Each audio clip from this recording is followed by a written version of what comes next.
My fiancée forced me to adopt her best friend's child as a wedding favor. I refused and canceled everything. My fiancée and I had been together for 3 years, and things were going great. We just bought a house together, our careers were on track, and we were excited about starting our lives together. She'd always been close with her best friend, let's call her BF, and I never had any issues with their friendship. BF was a single mom with a 4-year-old son, and my fiancée often helped her out with babysitting and other support. One evening, after a long day at work, I'm in sales. I came home to find my fiancée sitting at the kitchen table, looking nervous. She asked me to sit down, saying she had something important to discuss. I figured it was about the wedding plans, but boy, was I wrong. Honey, she started, her voice trembling slightly. You know how much BF has been struggling lately with her son? I nodded, unsure where this was going. BF had recently lost her job and was having a hard time making ends meet while caring for her child. Well, I've been thinking, my fiancée continued, and I think I've found a solution that could help everyone. She took a deep breath and dropped the bomb. I want us to adopt BF's son as a wedding gift to her. I sat there stunned. Surely, I must have misheard her. But as she continued talking, explaining how it would be such a beautiful gesture and how it would solve all of BF's problems, I realized she was dead serious. Are you out of your mind? I finally managed to say. We can't just adopt a child as a wedding favor. My fiancé looked hurt. Why not? We've talked about having kids someday. This way, we'd be helping BF and getting a head start on our family. I couldn't believe what I was hearing. We had indeed talked about having kids someday, but that was supposed to be our decision, made together when we were ready. Not some impulsive act of charity for her friend. This isn't like adopting a puppy, I said, trying to keep my voice calm. We're talking about a human being, a child who already has a mother. Have you even considered the legal implications? The emotional impact on the kid? My fiancée waved off my concerns. BF is on board with the idea. She thinks it's best for everyone. We have a stable home, good jobs, and we can provide for him better than she can right now. I felt like I was in some bizarre alternate reality. How could she think this was okay? And what about BF? She'd just give up her child like that. She wouldn't be giving him up entirely, my fiancée argued. She'd still be in his life as our friend. It's more like shared custody, but we'd be the primary caregivers. I shook my head, feeling a mixture of disbelief and anger rising within me. This is insane. We can't do this. I won't do this. My fiancé's expression hardened. I thought you'd be more understanding. This is important to me, and it would mean so much to BF. Can't you at least consider it? But I couldn't. The more I thought about it, the more wrong it felt. Not only was it a massive life decision being sprung on me out of nowhere, but it also felt like a violation of the trust I'd placed in our relationship. We were supposed to be partners, making important decisions together, not unilaterally deciding to adopt a child as a favor to a friend. Little did I know, this was just the beginning of a nightmare that would test my patience, my principles, and ultimately, my love for the woman I thought I knew. As the days passed, the tension in our home grew palpable. My fiancée continued to press the issue, alternating between emotional pleas and cold shoulders. She enlisted her family to try and persuade me, painting me as selfish and uncaring for not wanting to help her best friend. One evening, about a week after the initial bombshell, I came home to find BF sitting in our living room, her son playing quietly in the corner. My fiancée gave me a look that said, "Be nice," as I walked in. "Hey," I said awkwardly, setting down my briefcase. I didn't know we were having company. BF stood up, wringing her hands. "I hope you don't mind me stopping by. I wanted to talk to you about the adoption." I felt ambushed. Looking at my fiancée, I saw a glimmer of triumph in her eyes. She thought bringing BF here would sway me. I took a deep breath, reminding myself to stay calm. "Look, BF," I started. "I understand you're in a difficult situation, but—" She cut me off. "Please, just hear me out. I know it's a lot to ask, but you and fiancé are so stable, so loving. My son would have such a better life with you." I glanced at the little boy playing with his toys, blissfully unaware of the adults discussing his fate. It made my stomach churn. "Have you really thought this through?" I asked BF. "He's your son. Are you truly prepared to give him up?" BF's eyes welled with tears. "It's because he's my son that I want to do this. I can barely make rent, let alone provide him with everything he needs. With you, he'd have opportunities one could never give him. My fiancé chimed in, see? This is what's best for everyone. We'd be giving him a stable home, and BF would still be in his life. I felt cornered. They were both looking at me expectantly, as if I was the only thing standing in the way of this perfect solution. But I couldn't shake the feeling that this was all wrong. I'm sorry, I said firmly, but I can't agree to this. It's not fair to the child, and it's not how I want to start our marriage. There have to be other ways we can help. BF burst into tears, and my fiancé rushed to comfort her, shooting me a look of disappointment and anger. As they huddled together on the couch, I felt like an outsider in my own home. That night, as we lay in bed, my fiancé turned to me. I can't believe you embarrassed me like that in front of BF. How could you be so heartless? I stare at the ceiling, feeling a mix of frustration and disbelief. Heartless? I'm trying to be the voice of reason here. We can't just adopt a child on a whim. She sat up, her voice rising. It's not a whim. I've been thinking about this for weeks. BF needs our help, and this is the perfect solution. Perfect for whom? I countered. Have you considered the legal implications? The emotional impact on the kid? On us? We're not even married yet, and you want to adopt a child. We're getting married in 2 months, she snapped. And I thought you wanted children. I do, I said, sitting up to face her. But I want our own children when we're ready. Not like this. Her face hardened. Well, maybe if you're not ready for this, you're not ready for marriage either. Those words hung in the air between us, heavy with implication. I felt a chill run down my spine as I realized just how serious the situation had become.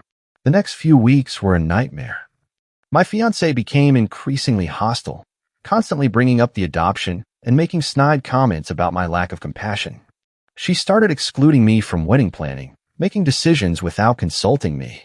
One day, I came home to find her and BF poring over legal documents on our dining table. What's going on?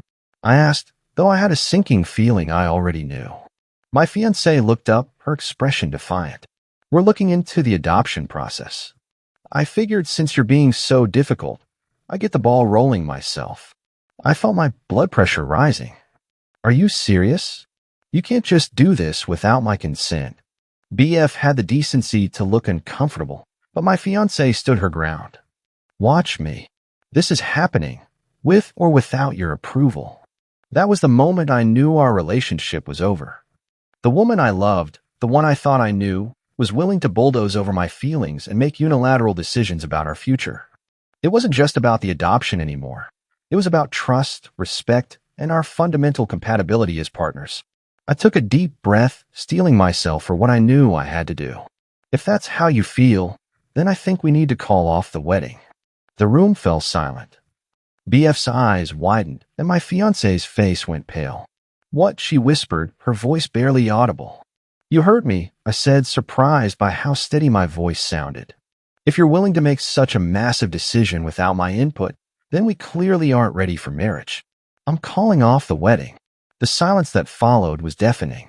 My fiancé's face cycled through a range of emotions, shock, disbelief, anger, before settling on a cold fury. You can't do that, she hissed. Everything's already planned. People have bought tickets, made arrangements. You can't just cancel everything. I stood my ground. Watch me, I said, echoing her earlier words. This isn't a healthy relationship anymore, and I won't be bullied into a lifelong commitment I'm not ready for. BF, looking increasingly uncomfortable, started gathering her papers. Maybe I should go. No, stay, my fiancé snapped. We're going to sort this out right now. But there was nothing left to sort out in my mind. I'd made my decision, and with each passing moment, I became more certain it was the right one. I turned to leave the room, needing some space to think. My fiancé grabbed my arm. Where do you think you're going? We're not done here. I gently but firmly removed her hand. I'm going for a walk. I need some air. When I get back, I expect you both to be gone. We can talk about the logistics of canceling the wedding tomorrow. As I walked out the door, I heard my fiancé's voice, thick with tears and rage. You'll regret this. You're making a huge mistake. But I didn't feel like I was making a mistake. For the first time in weeks, I felt like I could breathe again. The next few days were a whirlwind of activity. I called our wedding vendors to cancel, contacted guests to inform them of the situation, and began the painful process of disentangling our lives. My fiancée alternated between pleading with me to reconsider and threatening legal action for the costs incurred. One afternoon, as I was boxing up some of her things, my phone buzzed with a text from an unknown number. It was BF. Can we meet? There's something you need to know. Against my better judgment, I agreed to meet her at a local coffee shop. When I arrived, BF was already there, looking nervous and fidgety. Thanks for coming, she said as I sat down. I owe you an apology. And an explanation. I raised an eyebrow, waiting for her to continue. BF took a deep breath. The adoption idea, it wasn't mine. It was all your fiancé's plan. I felt a cold weight settle in my stomach. What do you mean? She came to me about 2 months ago, BF explained, her voice barely above a whisper. She said she wasn't sure about having kids with you, that she wanted to test your parenting skills before fully committing. She thought if she could get you to agree to adopt my son, it would prove you were ready for fatherhood. I sat there stunned. The betrayal cut deep, but a part of me wasn't entirely surprised. It explained the sudden urgency, the emotional manipulation. BF continued. I was desperate enough to go along with it at first, but seeing how it's torn you two apart, I couldn't keep quiet anymore. I'm so sorry for my part in this. As I left the coffee shop, my mind was reeling. The woman I had planned to spend my life with had concocted an elaborate scheme to test me, using her best friend's child as a pawn. It was manipulative, cruel, and showed a fundamental lack of trust and respect. But my fiancée wasn't done yet. When I returned home and confronted her with what I'd learned, she flew into a rage. How dare you meet with her behind my back, she screamed. This was supposed to be between us. There is no us anymore, I said, my voice calm but firm. What you did is unforgivable. Using a child to test me? Manipulating your best friend? This is over. Her face contorted with fury. You can't just walk away. I've invested too much in this relationship. That's when things took an even uglier turn. Over the next few weeks, my ex-fiancée launched a smear campaign against me. She told our friends and family that I'd cheated on her, that I'd stolen money from our joint accounts, that I was abusive. She even went so far as to contact my employer, spreading lies about my character. I was blindsided by the intensity of her retaliation. Friends I'd had for years suddenly stopped returning my calls. I received angry messages from her family members. My boss called me in for a meeting, asking about the concerning reports he'd received. It felt like my entire life was unraveling. But I refused to stoop to her level. Instead, I decided to fight back the right way. I contacted a lawyer and began documenting everything. Every text, every email, every social media post. I reached out to BF, who agreed to provide a written statement about the adoption scheme. I gathered financial records to prove I hadn't stolen any money. It was exhausting and emotionally draining, but I was determined to clear my name. The turning point came when my ex-fiancée, in her frenzy to destroy me, made a crucial mistake. She posted a long, detailed rant on social media, outlining all of her accusations against me. But in her anger, she inadvertently revealed the truth about her test with BF's child. The backlash was immediate and severe. Friends who had been avoiding me suddenly reached out, apologizing for believing her lies. Her family members, shocked by her behavior, began distancing themselves. BF, seeing the post, decided to come clean publicly about the whole scheme. My ex-fiancée's world began to crumble around her. She lost friends, damaged relationships with family, and her reputation took a massive hit. But I wasn't satisfied with just clearing my name. Her actions had nearly cost me my job, my friendships, and my reputation. I decided it was time for her to face the consequences of her actions. With the help of my lawyer, I filed a defamation lawsuit against her.